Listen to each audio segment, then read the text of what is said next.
Well, good morning, everyone, and welcome to another episode of Hang Out with Coach Kerry. This is episode 81. Can you believe it? 81. And today the topic is how to get off the time trap treadmill.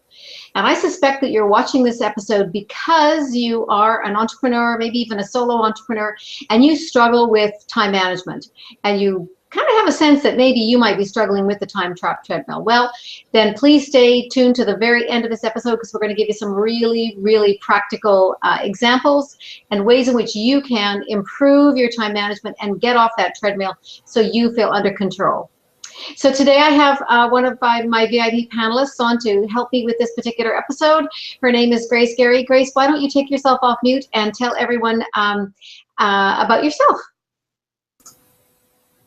Hi, Kerry. I'm just checking that I'm on. Am I off mute? You are. Okay, good.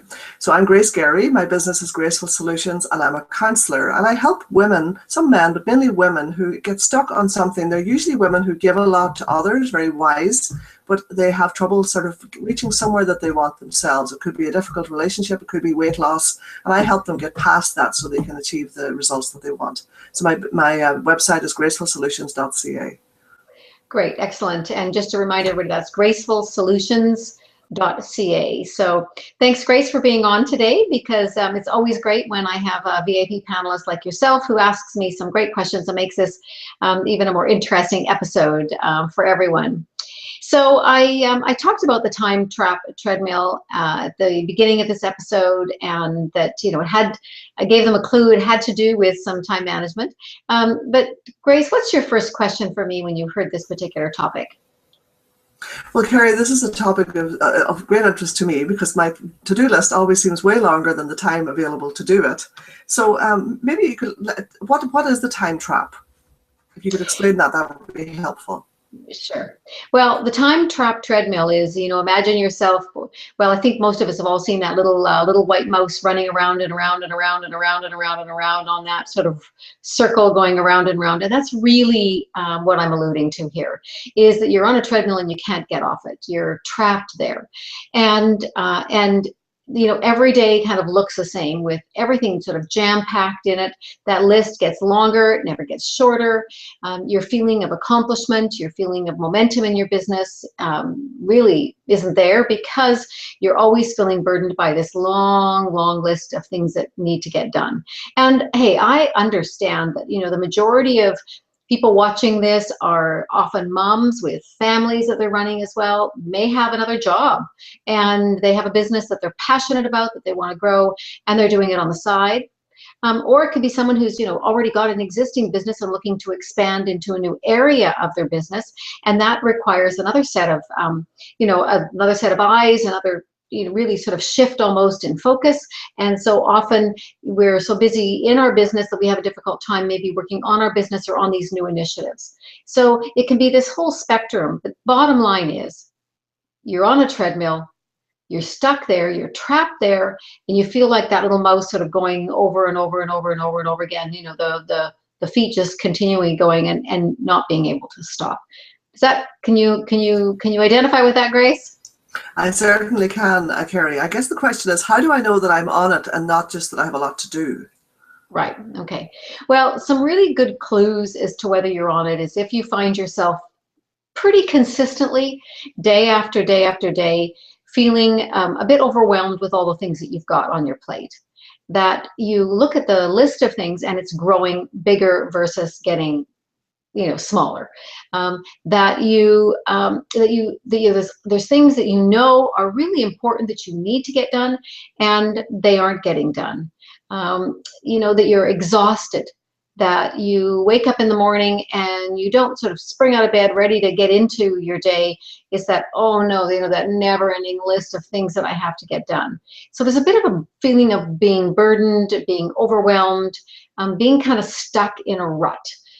Those are some really, you know, those might be some words that you might use. If you're laying awake at night, in the middle of the night, you might be saying, you know, I feel really stuck, or I'm overwhelmed, or I'm exhausted, or I'm frustrated. And those are the clues, certainly with respect to all the things that you have to get done. Those are the clues that you're on this particular treadmill. And what I know is that unless you are frustrated enough, exhausted beyond, really overwhelmed, and you've come to a place where you say, okay, I'm now going to do something about it, we will continue our patterns. That's the problem with us as human beings. We can adapt and adjust so well, and the only time we really ever make a difference is when we say to ourselves, I've had enough.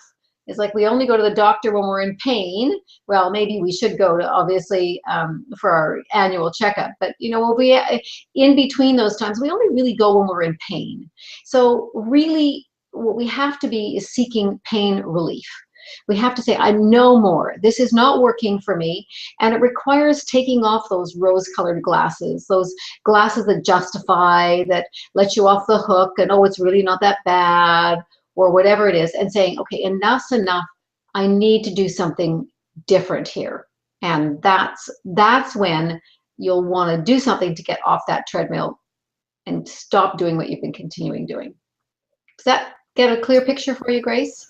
It sure does, Kerry. I suppose one thing I'm curious about is, why do we get on it in the first place? You know, I don't think we say, hey, I want to get into this time trap business, but why do we get on it? Yeah. Well, you know, it's different for everyone. For some of us, we're people pleasers. So if someone asks us to do something, we say yes. And that people pleasing bit is often comes from some long-held beliefs that we are worthy if we say yes, and so we give of ourselves, we don't take care of ourselves.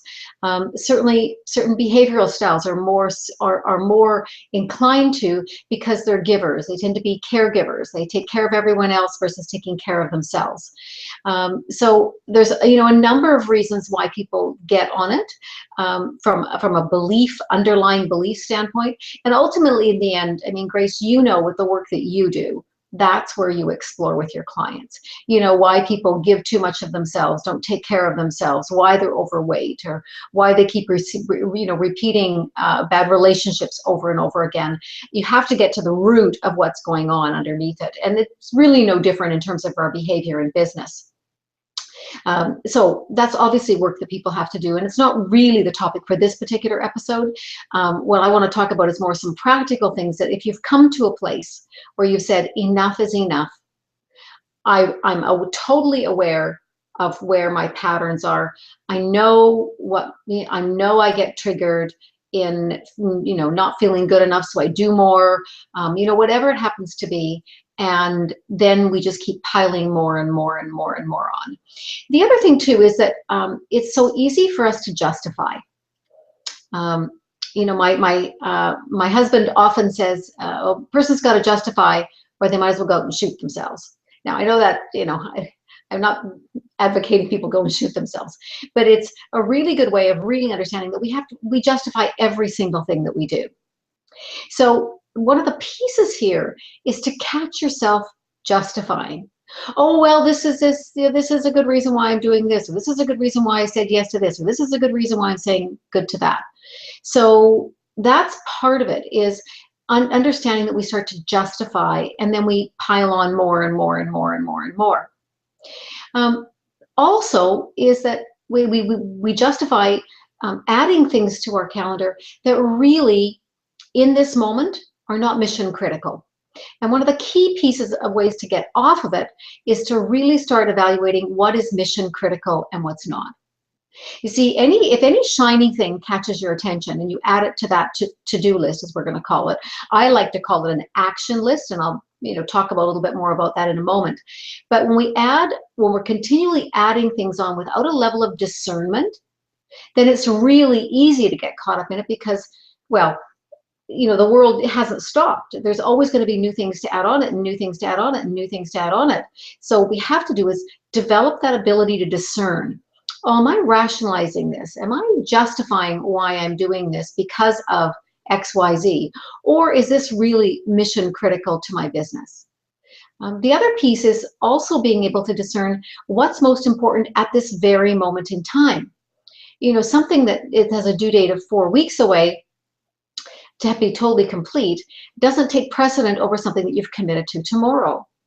So it's also being able to discern, when you look at your calendar, or actually when you commit to things, it's actually really looking at your calendar And if you know yourself, and this is all part of self-awareness, that you tend to underestimate the amount of time it takes to do things, then what you want to start doing is doubling or half again, at least, the amount of time that you say you're going to need to do something. So let's say, for an example, you have a talk to do in 3 weeks. And that talk is going to be, it's an important piece of your business. It's one of the strong marketing strategies for a business. Then it's important to do. So that would be a mission critical thing, but not necessarily today, but it will be that day. So it's looking out and saying, okay, if my talk is an hour, how much prep time am I going to need to do? Well, if you're rinsing and repeating an existing talk, it may only require an hour for you to go over it and maybe, refresh your memory on some things and change a few of the points and whatever. If this is something, though, that you're creating from scratch, and I actually really encourage you to rinse and repeat your topics versus asking somebody, what would you like me to talk about? And then you go and have to create that, because that is an incredible cost of time for you to do that.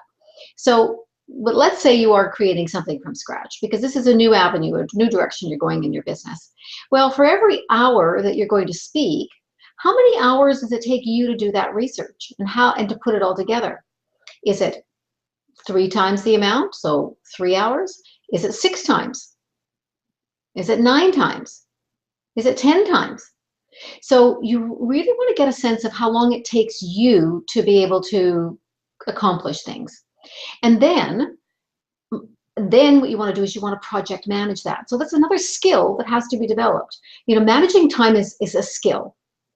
It isn't something that comes naturally. It's a skill that's developed. So one of the things is to say, okay, how about if I have my first draft done this week? So first draft, and you allot yourself maybe 3 hours. Based on that, then you can say to yourself, okay, I've got this done to this point. Then how much more am I going to do? How many other drafts am I going to do? Well, maybe do a second draft. So how about second draft next week? And you put that into your calendar. And then when you come to the final draft, that's the week of the talk, then you can kind of put it all together with maybe another hour of time. So one of the pieces in this is learning to actually be able to discern how much time it takes you to do things. And one of the best ways to do that is actually start tracking how much time it takes you to do things. So in your calendar, start noting how much time it takes. And then one of the goals is to start shrinking that amount of time.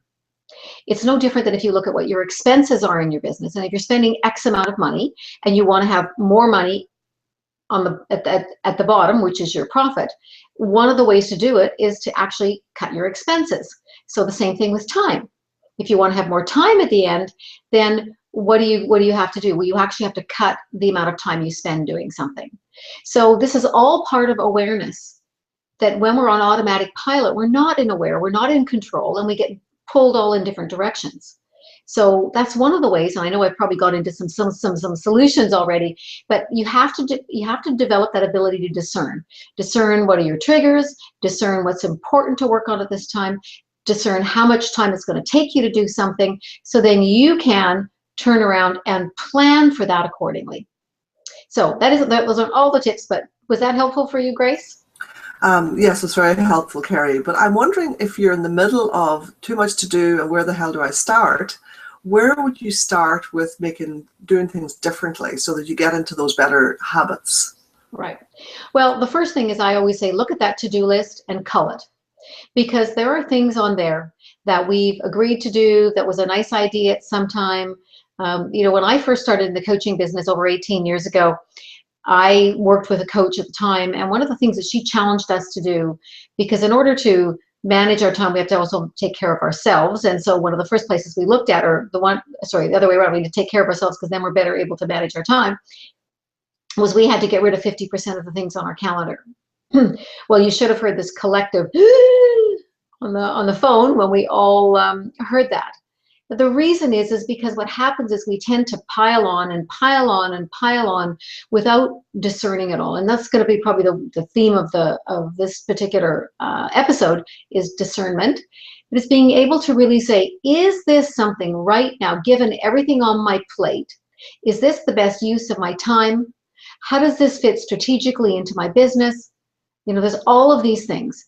And if it's about just making money, I'm a firm believer that the focus just on making money will kill your business, because you will obviously be chasing the money versus stepping back and actually making strategic decisions.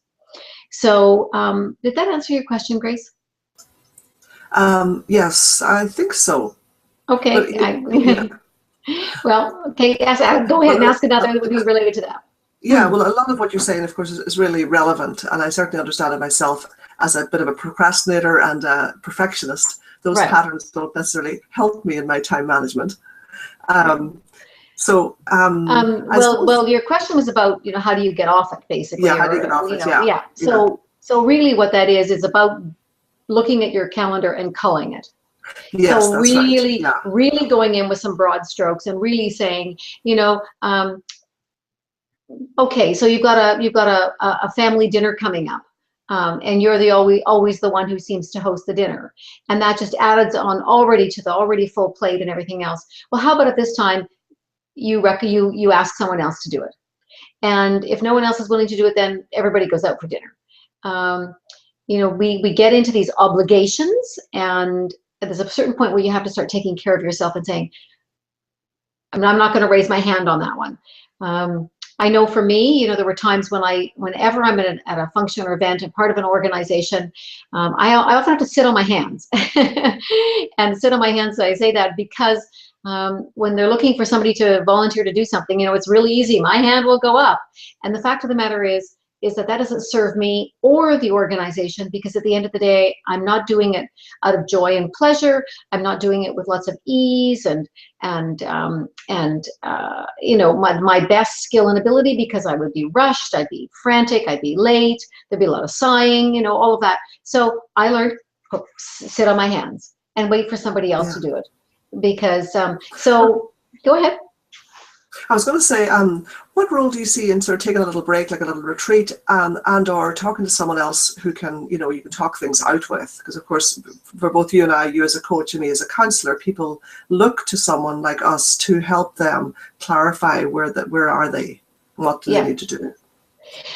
Excellent point, Grace, because really people like you and I are the sounding board, and what we can do is challenge people on the assumptions or the justifications or the rationale they have as to why their calendar is so full, why they're not thinking of themselves, because really at the end of the day, you can only give what you have in your bank account, in your personal emotional bank account, in your energy bank account. And if you are always totally spent, then you're not able to give it to other people. So, one of the concepts in the coaching world is that it's good to be selfish. We're not talking about being, and really we could call it self-full if we want to worry about semantics, but selfish from the context of taking care of yourself first. That unless you take care of yourself first, then you're not able to give your very best to other people. So it's not at the hindrance or the detriment of other people. In fact, it's for their benefit that when you take care of yourself, you can give more to them. And Grace, people like you as a counselor can show that to their clients. That can say to them, really what we need to focus on is taking care of you first, and help them with that rationale or that justification or that long-held belief that they need to sacrifice, that they need to give so much of themselves. And this isn't just in personal life we're talking about, because this also shows up in the work world. I know you would agree with me on that, wouldn't you, Grace? Yes, I certainly would. Many of the people I see are very good at their jobs, and I call it being a victim of their own competence. They're so good at it, and in fact they enjoy it, but sometimes it also drains them. Yes, and then it goes back to making the decisions of what to choose to work on at any given moment. And if you've watched other episodes, you know that I believe that unless you know where you're going clearly, what the end result is, and whether that's in a family life or whether that's in your business life, then it's really hard to be strategic and be discerning about what you need to spend time on. If you're a mom and you've got a couple of kids at home and you have an idea of what you want your family life to look like, then that will help guide you in what decisions you make in terms of what you're going to do. If you want to spend time with your kids, then you may volunteer to be part of their be a volleyball coach or whatever, because it gives you an opportunity to be around them and do things with them. But the other side is that, you know, if another opportunity comes along for you to bake for the bake sale, for example, and that's going to take you 6 hours out of your day, well, maybe there's something else you could do that wouldn't take as much time, and then you're able to spend it with your family. So it's really comes down to that discerning at any given moment what's the best thing to spend your time on. So it's kind of being strategic, working strategically rather than working hard. I certainly know what it's like to work hard, and you can feel like, oh, well, I'm working hard, but it's not always the smartest way of working. Well, I'd love people to actually not work hard. I would love for people not to ever say, how are things? Oh, I'm working hard. I don't want you to work hard. I want you to work easy. I want you to work with joy and pleasure and no overwhelm and no exasperation, and be able to get everything done that needs to get done. And that's the piece, is that there's a basic tenet in time management. And really, time management is priority management. It's not, because you can't manage your time, or you can manage how you spend it, but you can't actually manage time. So it's about priority management, and it's really understanding this, that there will never, ever, ever, ever, ever, ever be enough time to get everything done. I'm going to say that again. There will never, ever, ever, ever, ever be enough time to get everything done. So if that's the case, then it's about, okay, then what am I going to choose to get done? And so that's where that discernment is that, okay, there are certain things that will not get done, and that's okay. No one gets everything done. And there might be somebody who's watching and says, well, I get everything done. Well, then my comment is that you've probably gotten really good at discerning what things you are going to do. So when you make that list, or when you put it into your calendar, you're actually putting in a list that actually has that kind of thought and careful consideration to it. And honestly, Grace, I understand it, because I get caught up in it all the time. Well, that sounds like a good idea. I'll volunteer to do that, or I'll put my name in for that. And then as of recently, this actually happened to me. I was notified that I wasn't a successful candidate. And I was like, oh, thank goodness. I was so happy, because once I put my name, let my name stand for this position, I started thinking about, okay, now I realize that in terms of my priorities, yes, I rationalized and justified this. And if I had been a successful candidate, I would have got up an hour earlier and worked an hour later. Really not my choice in life to do that. I want to be able to give it all within also being able to take care of myself. The fact of the matter is that I really hadn't thought through the timing in your year, the timing in your business. Getting a train out of the station requires a lot more energy than it does when it's actually trucking down the tracks. So if you're in growth mode, if you're looking to grow your business so that your revenues are greater, all of that, then that's your focus. And you want to be focusing on what are those strategies, what are those activities you're going to do, versus taking on all sorts of other things that just eat up time. Now, I'm going to say all of that with the caveat that I do believe we need to fill ourselves up as well. That it needs to be, that tender balance in it. So that if learning to play the guitar, or for you, Grace, for an example, practicing your piano and taking piano lessons fills you up and makes you feel like you're taking care of yourself, then you have to actually plan how that fits into your calendar. Because if you're not doing those things, that's going to really make you feel even more energy drained and have less energy.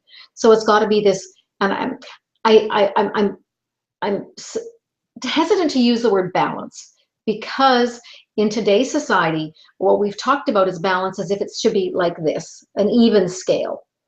And in fact, I think we've done a disservice to people by telling them they need to have work-life balance, assuming it should look like this. Well, let's face it, if you have young children and a couple of them, and you're busy with all things, and you've got work or business, how can it be like this? You're going to be spending more time with your, that's going to be heavier on your schedule, spending time with your young children and getting everything done. Once they get to the point that they're more self-sufficient, then what might happen is you might be able to spend more time on your business. So things are going to move like this all the time. You're launching a new business. Well, that's going to take more of your time than if you're in maintenance mode. So it's going to rock back and forth all the time. So balance is a concept that I actually really believe is very, very hard to achieve. And we end up beating ourselves up with it because we're constantly using that. Well, I don't have any work-life balance. I don't have any work-life balance. So more importantly is, do you have your priorities right where they need to be at the given time within your life? So what else, Grace, do you have for me as we get ready to close off this episode? This is very helpful, Kerry. I was curious whether the things that are strategic sometimes are also the things that are scary, and maybe it's easier for us to pick the things that are routine and we get done and we can pick them off our list. But the strategic things sometimes are maybe a little more challenging and or bring up more procrastination. Well, that certainly can be, and I wouldn't say that it would always be, but it certainly can be, especially when you're learning something new. You know, we want to be competent. Our gremlin, that little internal critic, will show up the minute we try and step out of our comfort zone. We want to try something different. We want to stretch. And so procrastination can definitely set in. That's why making commitment to someone else, whether it's a coach or a counselor or peer group, or making those commitments to someone that it matters to you, whether you do it or not, that's important because we need that push. I fondly say to my clients, you will feel my boot against your behind, pushing you forward, stretching you, moving you out of that. And I think this is also what I want all of our listeners to get, is that it's important to start being aware of your own patterns. So that if you notice that, you avoid doing things that are a little challenging or taking you into a realm that you're not familiar with, and you avoid it by spending a lot of time doing busy work, maybe this is a time management issue as well, spending far too much time on things that you could easily knock off really quickly, then what do you need to do to put in place so that you can do that? And I'm fond of the word structure. I think structure is a great word when it comes to time management. And I'll give you just an example. For a number of years, I had to reconcile some events I was doing. And I would delay and delay and delay, and I wouldn't get reimbursed my expenses until I had submitted it. But I would delay and delay because I had this notion in my mind that I'm not that good in math, but also it just was one of those things that, I never really remembered how to do it each time. So I was working with my coach at the time, and I said, I've got this, for me, this is a toleration. It's a thing that's hanging around that every month it shows up, but I wasn't doing it. And she challenged me. She said, well, what I'd like you to do is you to time how long it takes you to actually do it. Okay, so between now and next time we talk, I want you to time it. So start to finish, it was 15 minutes. Now, 15 minutes. I was spending all of this time, caught up, the energy that I was expending because it was an incompletion was so great, and yet it was a job that was 15 minutes. So then the next challenge that she gave me was, well, okay, what are the things, is it pretty repetitive each time? Is there a step 1, a step 2, a step 3, a step 4? I said, yes, I'm just collecting data and inputting it. So, well, why don't you make a checklist and then use that checklist each time? So then rather than saying to yourself, okay, what do I have to do, and kind of getting caught up in that, and then maybe, I can't remember what it is, so I'll just do something else, easy over here, shiny thing, is I've got a checklist. So I created a checklist. So the next time I did it, each time I did something, I wrote it down. I wrote it down. I wrote it down. I wrote it down. In fact, this is how you create any systems for your business, is by doing them and writing them down. It's the easiest way to do it. So I just share with you and the audience an example of how I too get stuck on some of those things. And what I've learned to do is to ask myself, okay, does this serve me by avoiding this? Is this moving things forward? At the end of every week, I encourage you to look back at your week and say, did I accomplish what I wanted to accomplish? And then if the answer is no, then I look at it and say, did I set out to do too many things this week? What was my ability to discern? What was the quality of the choices that I made? What did I learn from this? I learned from that I added these things that might be someday maybe ideas, but weren't mission critical right now to get things done that needed to get done. Are there things on here that are, and maybe the last piece I want to add to this, Grace, before I'd love your ahas from today, is that I challenge everybody, as one of the first places to start, is to look at that to-do list and ask yourself, how many projects are on there versus action steps? Because you cannot do a project. You can do an action within a project. You can't do a project. You can't do a project. So writing a book is a project. creating an outline for a book maybe could be an action, depending upon how well you know what your topic is. So I'm going to really encourage you to look at that list of to-dos you have and ask yourself, could you put an action verb in the front of each one of those things? And if the answer is yes, then you have an action list. So one of the pieces of where to start is discerning, are you putting projects versus actions on your list? And if you've got projects there, then you want to break them down into, okay, what's today's action? What's today's action? What's today's action on that project? And just capture the project on a whiteboard somewhere that you're working on so that you can always look at it. Okay, what's my today's action to move that forward? Then you want to take a look at the fact that if you've got too many action items on there, okay, so are you saying yes to too many things? You know, cut your list by 25, maybe even 50% and be bold.